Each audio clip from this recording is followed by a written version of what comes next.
Kaboo, the monkey, the myth, the legend. We all know Kaboo from his wild parties and outlandish movies, but do we know the real Kaboo?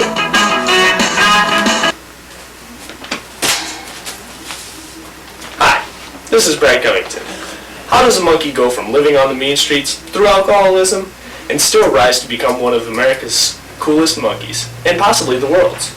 Tonight we're going to take a look at Kaboo's life and see if we can unravel some of these mysteries. Kaboo was made in 1952 by Herman Oswald. Oswald was a local toy maker trying out a new type of teddy bear. He thought kids would go crazy for a monkey with boxing gloves. Whether Herman was right or not, we will never know. For Kaboo had ideas of his own. Kaboo couldn't live the simple life. He knew he was destined for something, so he packed his things and went in search of his future. Kaboo needed to find himself, so he hit the open road.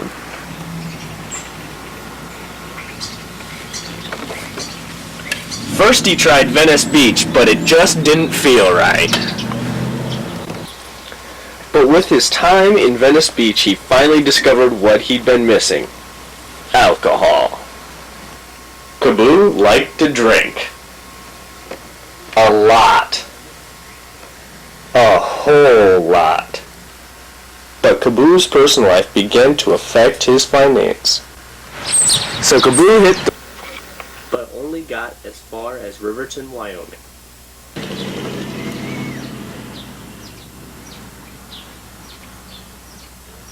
Penniless and jobless, Kaboo had to live on the streets. But this has turned out to be a blessing in disguise. For this is when Kaboo would meet his manager and friend Cue Ball. I remember Kaboo. I asked him if he had ever tried boxing, and when he said he hadn't, I told him I couldn't believe it. He looked like he was made for boxing. And once I told him how much money he could make, we were in business. And Kaboo did make money, as he quickly rose through the ranks of the Wyoming boxing circuit.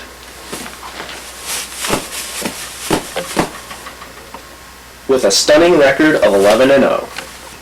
But his greatest challenge was still ahead of him, when he got a title shot against the reigning champ, Whitey Bear.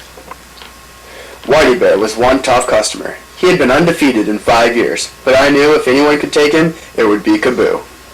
When the fight came up, both contenders trained vigorously.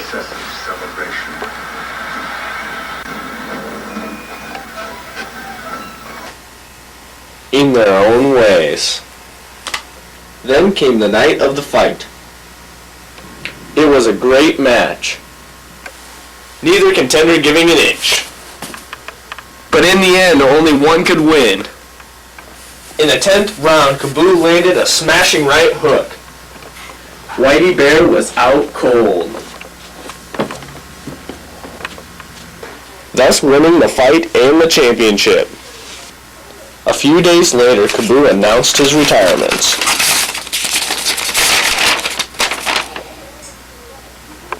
He needed a bigger challenge, and one that paid more, so he tried acting. Kaboo starred in a lot of B movies, like Wyoming Jones and The Temple of the Monkey, The Good, the Bad, Kaboo, and Kaboo's World. Extreme close-up! Whoa! And he even had big parts in the movies Planet of the Apes, You damn dirty apes! and Congo. But it seemed no matter what he tried, it seemed he was not destined for movies.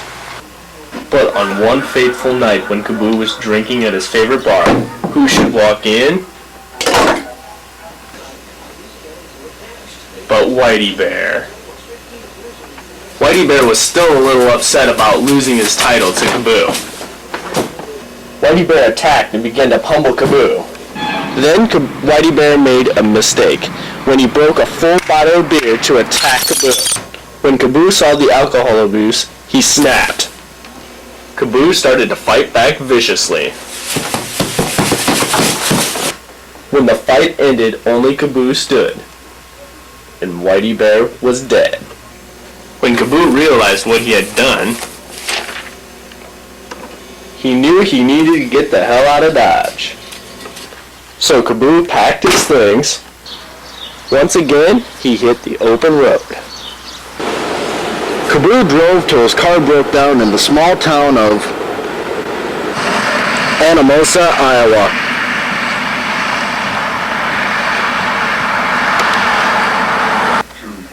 Kaboo needed money, and fast. So Kaboo took the first job he could get. He became a dishwasher at a local eatery called Mikado's. While there, Kaboo met the love of his life, a waitress named Amy.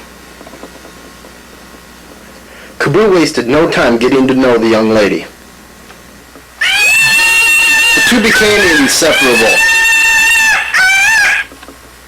They couldn't get enough of each other. But the Mikado's policy strictly forbade relationships between co-workers. Kaboo decided that their love was more important than any job. So Kaboo quit so they could be together. Kaboo, jobless, tried drowning his sorrows at a local bar. It was here Kaboo would meet the person who would change his life forever, a man named Will. How did I meet Kaboo? I met him at my favorite bar at Miners. I just came home from work and I noticed there was a white monkey with red boxing gloves up at the bar. So we got to talking and he seemed like a pretty cool guy. So I said, hey, if you need a place to stay, just let me know. That was 3 years ago. Kaboo and Will became the best of friends. They drank together,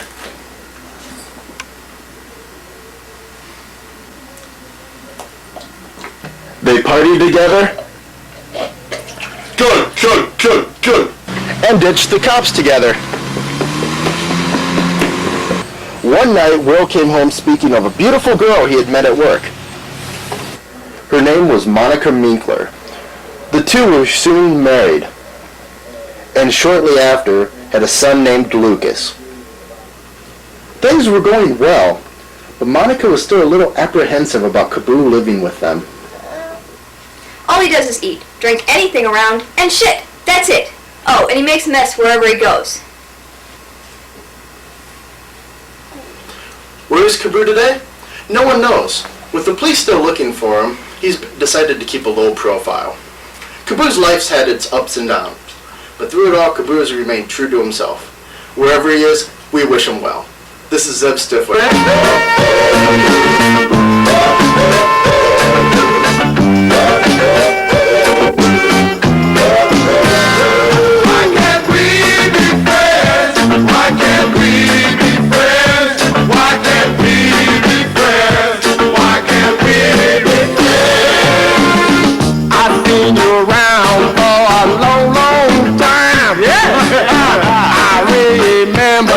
When you drink my old wine, why can't we be friends? Why can't we be friends? Why can't we be friends?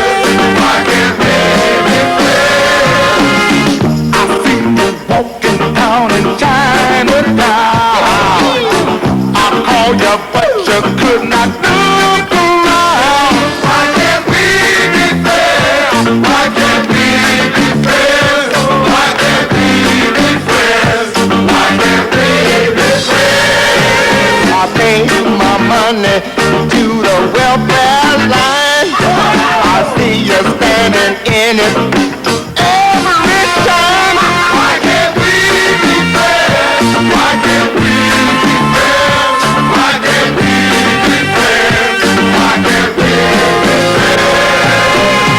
The color of your skin don't matter to me.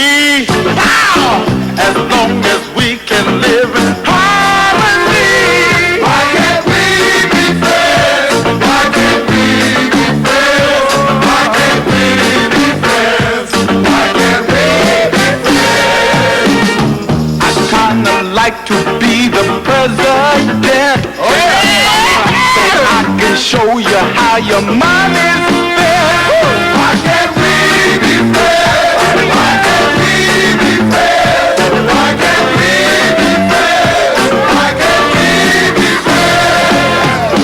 Sometimes I don't speak right. But yet I know